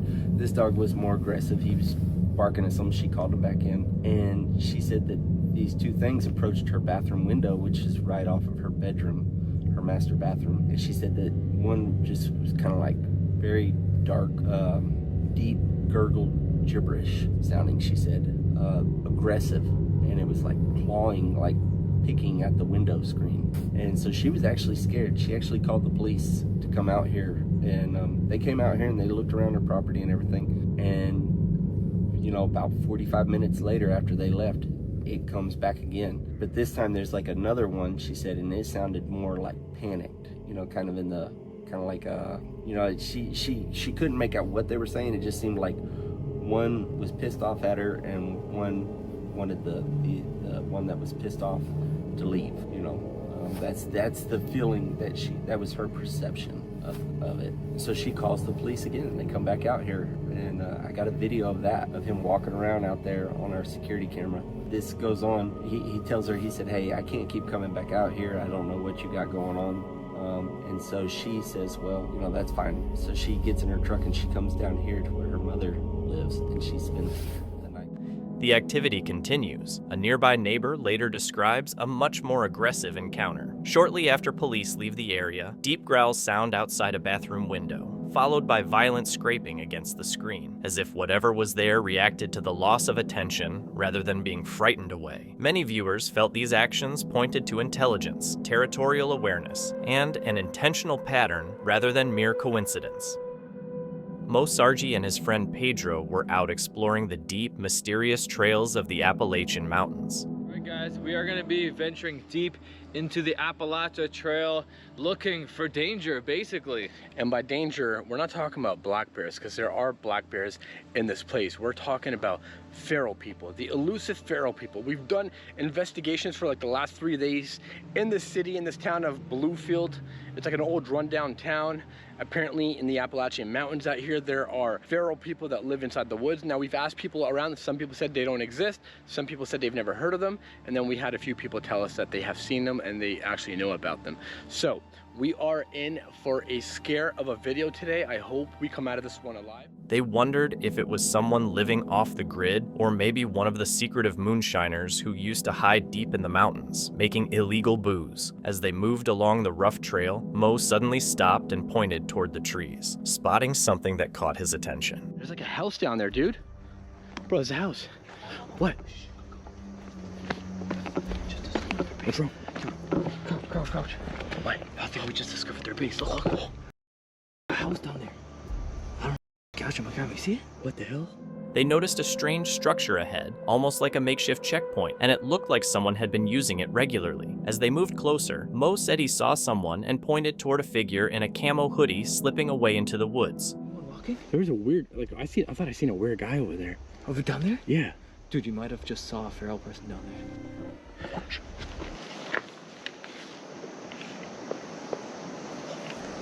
You would hear that? A faint whistle. I heard that. What do you think we should do? Should we go down there? Yeah, we should go down there. Okay, do you see anyone right now? No. I think it's safe. Let's go see. I saw somebody running off that way. Whoa, look at this structure.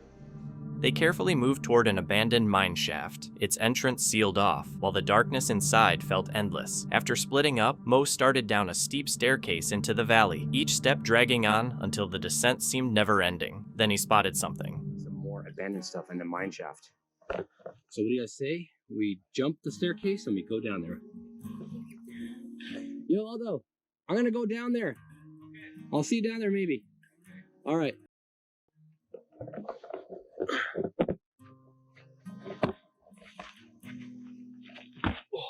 Believe it or not, I'm not even halfway down the steps now. It just keeps going more and more. What the heck is this? It just goes and goes. This is no joke. It is a stupid idea to split off from each other because we could get lost in here. There is real danger here. But at the same time, Aldo's flying a drone. we're losing daylight. We have about an hour and a half of daylight left. And once that is gone, we're pretty much screwed. So I wanted to see everything that I could possibly see in the daytime before I heard something. Before we have to sleep here the night. We're actually planning on camping out. I didn't bring my tent. It was a big. Oh, okay, no, I'll wait. I'll wait to show you guys this. This is crazy. So, I was saying, I didn't bring my tent because I'm like, hey, maybe we can find a shelter or something, because there are rumors of shelters along the path in the Appalachian trails, all over the Appalachians. And we found one over there, the one with the bathroom. But that also could be used by feral people. What I'm looking at right now is freaking mind-blowing. Yeah, this is, wow, this is making it worth walking down 1,000 steps. What the hell is that? Like, what is that? This is crazy. As he kept exploring, he couldn't shake the feeling that he was being watched, and he was certain it wasn't just his imagination. There was a clear sense that someone was nearby. Switching to his night vision camera, he pushed deeper into the ruins, trying to get a better look at what was around him. I feel like I'm being followed. Like, I'm not making this up, guys. Like, I'm being 100% real right now. So this was the power plant.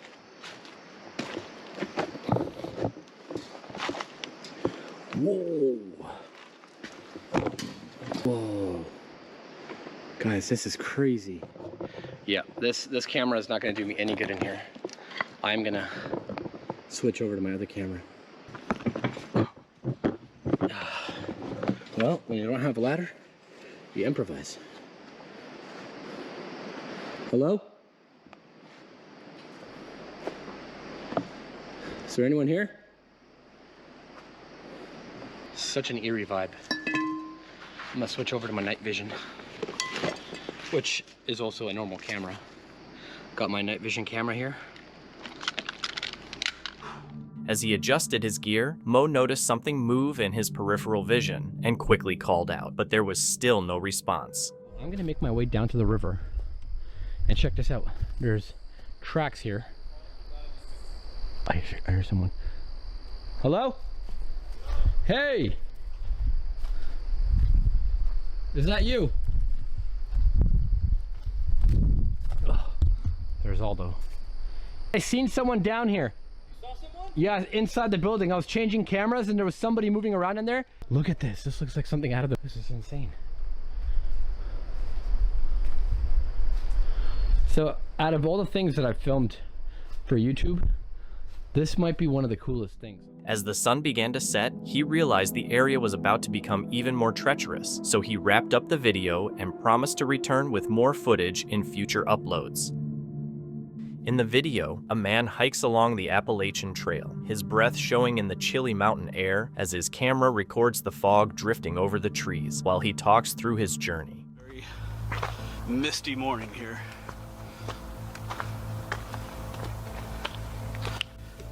Just stopping for a moment to catch my breath, but you can see there would be sort of a view down there, but they're very foggy. That's where it came from. Kind of mostly an uphill trek, this part. Like I said, we'll be heading to Hawk Rock Overlook first. Once I get up there, I'll start telling you a little bit more about this story.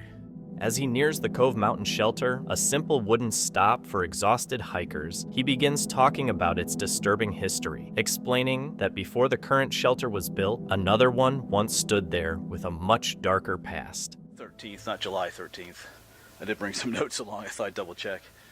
Like I said, except it wasn't in this shelter, but the other one that was no longer here. But they were, you know, like as a hiking, and the drifter came along, like I said, it was in the early morning hours. So they were asleep. They were fast asleep when he came up on them. And of course, you have to understand too that he had plenty of time to plan out what he was going to do. You know, he came up on them. I think he saw that it was, you know, a man and a woman, and you know, he had time to think about what he wanted to do. I think he had, like, you know, he had plans for the woman, so he had to get rid of the guy. So, but you know, they were completely unsuspecting of what was going to happen. And that's absolutely nothing against them. You're sleeping. It doesn't matter what you have or how prepared you are. If you're sleeping, someone like that comes along, what can you do? But he shot the guy in the back of the head. He had a pistol that dispatched the guy, and then, of course, I'm not going to go into detail, but he tied the woman up and did things to her, and then afterwards as well. And I forget, it didn't take too long for people to find the body, because people use these shelters all the time for the Appalachian Trail. He keeps glancing around as if something is watching while explaining how the crime shocked the hiking community. Other hikers found the bodies the next morning, and authorities later arrested a drifter seen hitchhiking nearby. Even after that, the original shelter was avoided, fell into decay, and was eventually torn down and burned. A new shelter was built nearby, but the past never truly went away. There's people that are afraid to come out because of stuff like this that happens, so.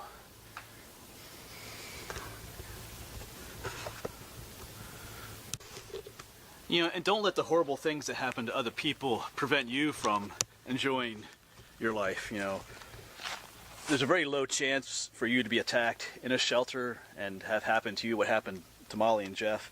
I mean, you're probably just as likely to be attacked. I mean, you can lock yourself up in your home for the rest of your life if you're afraid of being attacked, but you have just as likelihood of being attacked in your own home as they did out here as well. So that's something to consider too. When he reaches the shelter, the vlogger stops and pans the camera across the empty space, explaining that some hikers still refuse to stay there. He talks about reports of strange sounds at night, whispers, footsteps, and unseen movement, and others who say they feel like they're being watched. He laughs it off as superstition, though a trace of uncertainty shows, and says he's staying the night to find out for himself. He signs off, promising a morning update, and fortunately, the only thing that unsettles him is the thick, creepy mist along the trail. While hiking in the Oregon forests, an area known for mysterious disappearances, especially involving children, a man began to encounter problems with wildlife and felt increasingly uneasy as nightfall set in. There's a house there, behind the brush.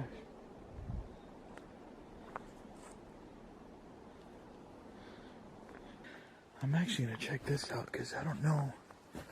Like literally, I surveyed this area like crazy, and there is no sign of any houses, especially on GPS maps. I keep thinking I'm gonna see like a creepy old woman staring at me from the window there, but yeah, it just looks abandoned. While exploring the area, he came across an abandoned house and later witnessed a group of people taking part in what appeared to be some kind of ritual. I just walked in on something I shouldn't have walked in on. Eventually, he decided to leave the area. Two friends, Omar and James, went out looking for adventure and decided to explore an old abandoned place. But what really drew them in was a barely noticeable basement. One of them cautiously went first, stepping through thick spider webs and past worn-out boots that kept setting off their ghost detector. This all happened in Goldfield, a long-forgotten ghost town deep in the Mojave Desert, a place known for its dark reputation and reports of lingering spirits. Left abandoned for decades, the town has attracted paranormal investigators and curious explorers alike. That night, without a guide, the two moved through the ruins searching for signs of the supernatural, eventually reaching a small, decaying cabin rumored to be especially active. Inside, they entered a room once used by a working girl named Jewel, whose spirit was said to remain. We're going to try to communicate with her, see if we can talk to her spirit. So maybe we'll hear her spirit or the spirit of her customers making some... Can you imagine if that's what you heard? Like, I know, through right? a spirit box? A lot of moaning. Yeah. All right. But we'll do a spirit box session and see if anything comes through.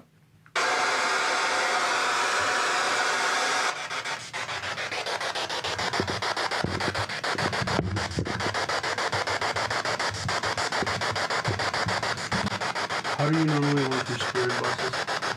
I think there's settings that usually... Did I just say... How do you normally work your spirit boxes? I think there's settings that usually... Did I just say... I thought so. I hope... I'm recording, but I think I just said come. Jewel, are you in here with us? If you are, we have a device on the bed and you can speak through it.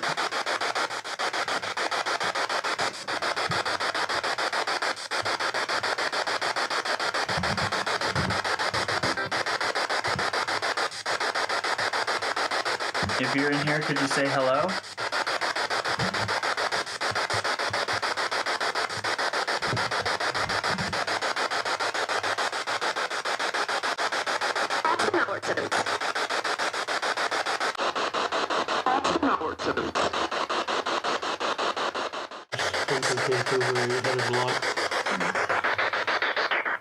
Jewel, if you're here with us, is this the place where you used to bring your customers to?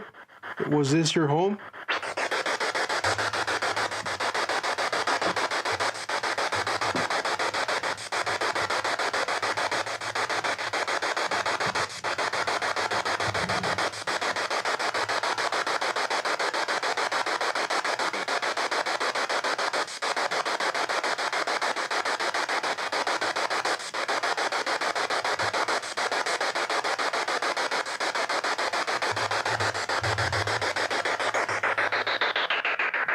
Jewel, can I sleep with you tonight?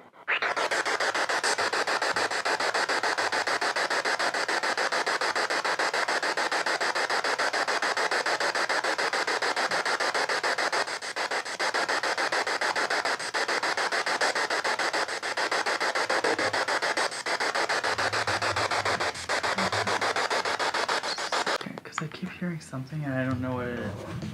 Like I just keep hearing almost like a footsteps or like it's almost like a tapping. I don't know if it's. Is there anybody else around here walking around outside or no? No, we're the only people out here right now.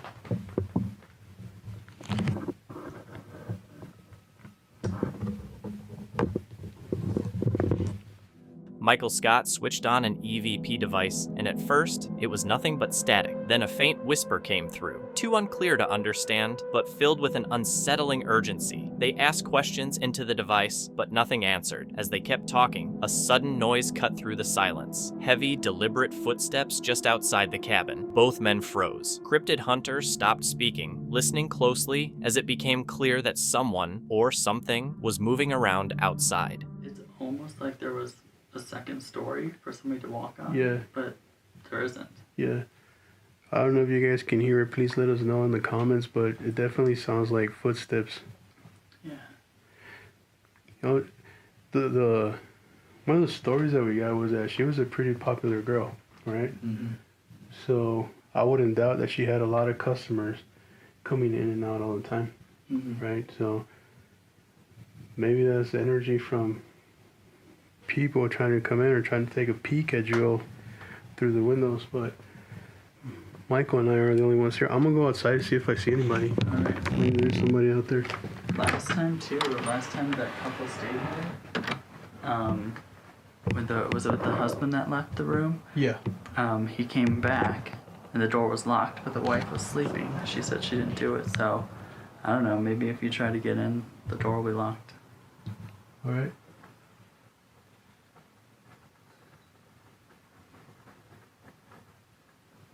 There's a flag, but I don't know if the flag is the one that's making the footstep sounds. I'm gonna go out and see.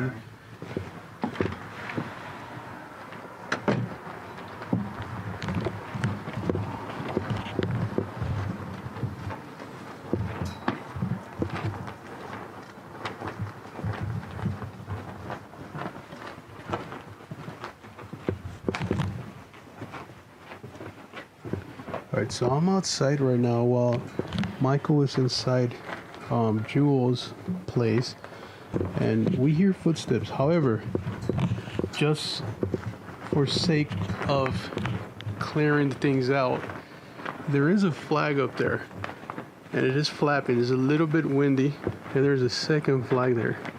But what we're hearing is not sounding like a flag.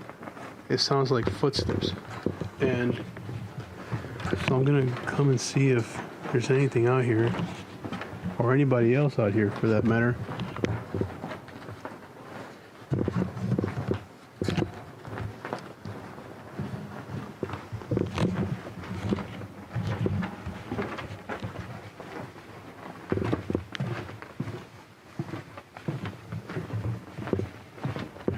see anybody.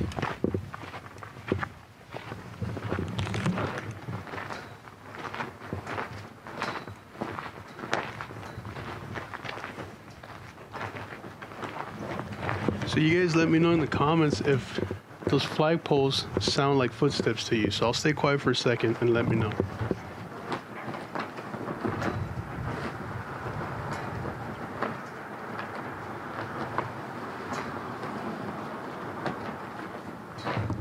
Cryptid Hunter gathered the nerve to step outside and check things out. The cold desert wind cut through him as he scanned the area, but the only movement he could see was an old flag snapping in the wind. Still, the noise they'd heard felt far too heavy to explain that away. He walked around the cabin with his flashlight, searching for the source, but found nothing at all.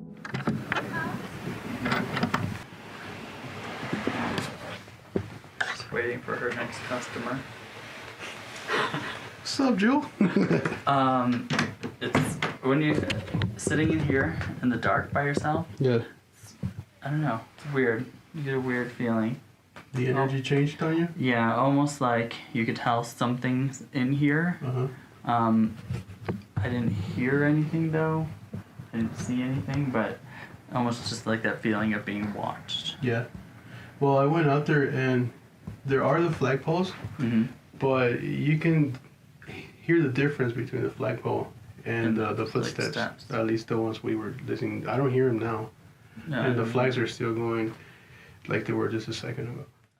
All right, guys. So Michael stepped outside for a second. I'm here completely alone.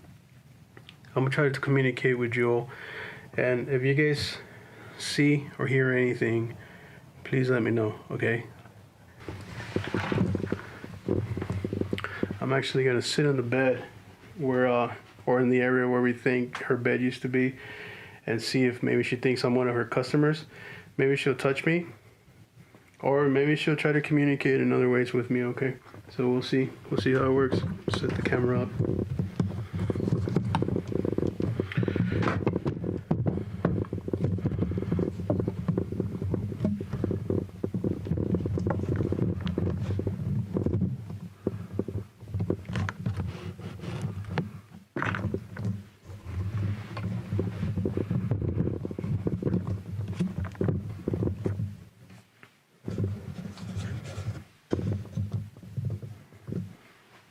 Alright, so I have the camera set up now, and we are in the room where Jewel used to bring her customers, and I want to see if she's here.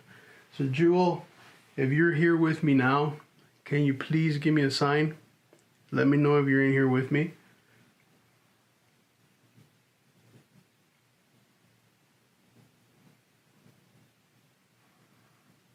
There's the footsteps again. It sounds like shuffling of feet.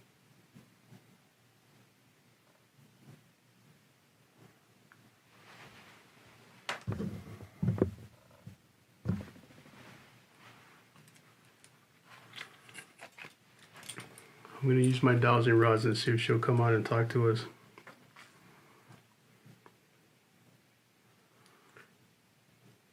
The shuffling of the feet outside is pretty strong. Jewel, if you're in here, you can talk to me with these rods that I'm holding.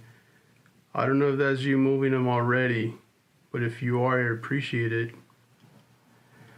If you're in here with me, can you cross the rods for me, please?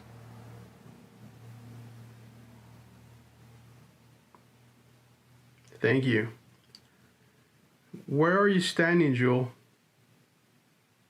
Point the rods in the direction where you're standing, both of them.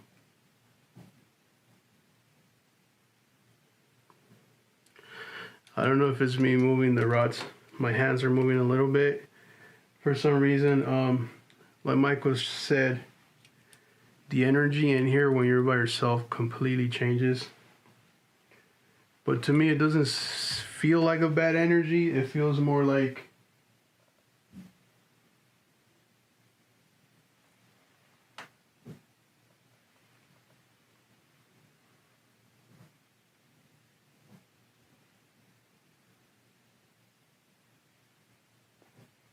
it's a weird welcoming energy. I guess I don't know if it's the same energy a prostitute would put out there you know, like a welcoming, but kind of different, if that makes sense. Like, I mean, if she was a back in the day, she would welcome you into her room, right, and would try to get you to get her money or to give her money.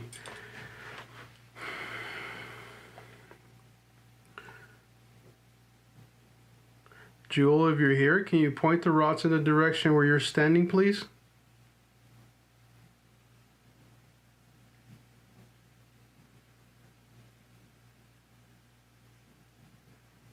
You're standing right in front of my camera. Thank you, Jewel. Can you whisper something into the camera? I want to see if people will hear something that comes through you.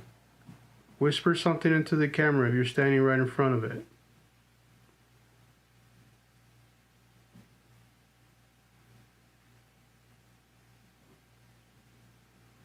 Where were you laid down with your customers? Point the rods in the direction where you laid down with your customers.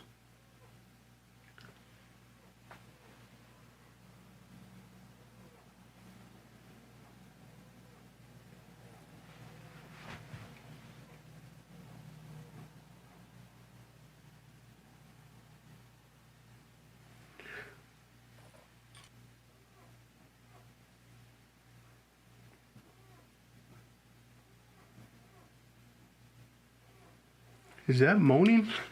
Sounds like moaning. Listen.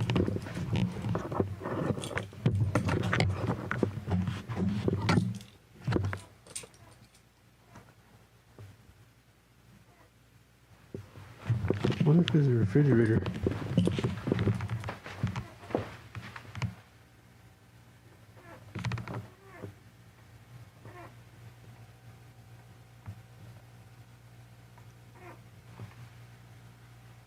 It's not the fridge.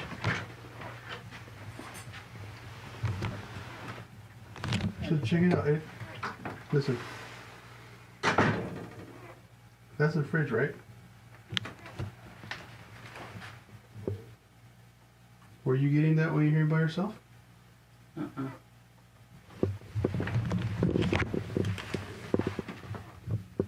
It's the fridge.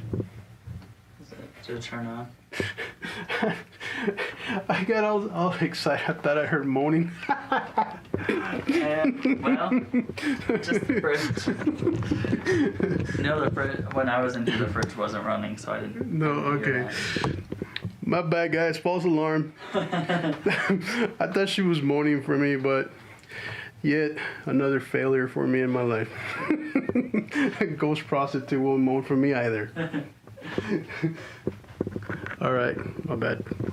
What I would assume it would be if you go with a prostitute, like welcoming, but at the same time kind of cautious. Mm-hmm. Like a cautious welcome, I guess? I don't know. Yeah, like I got a little bit creeped out, and it was just only because I could feel like somebody was like watching me, you know, and I was looking around the room and I was asking her, I was like, hopefully, I was like, come sit in this chair, because when you're in here in the dark, this is kind of lit up a little bit. Yeah. So I was like, well, come sit in the chair, come sit next to me, and I just couldn't like pinpoint where I felt like the eyes were, you know? Yeah. Yeah. All right, we're gonna try another session with the spirit box and see if anything else comes through. Now, when I turn this on, Jewel, feel free to talk to us through it and say whatever you want. You can answer our questions or.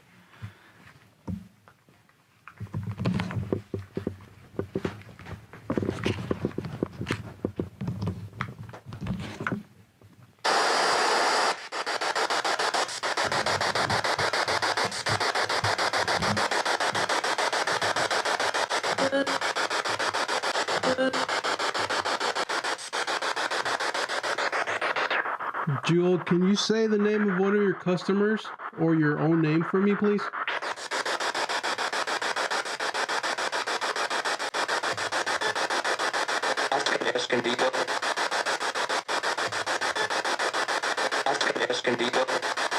Can you say your name really clear for us? Really clear and really loud.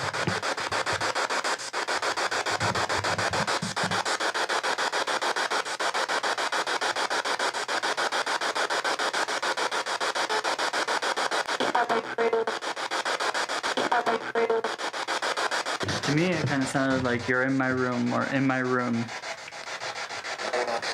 Hello.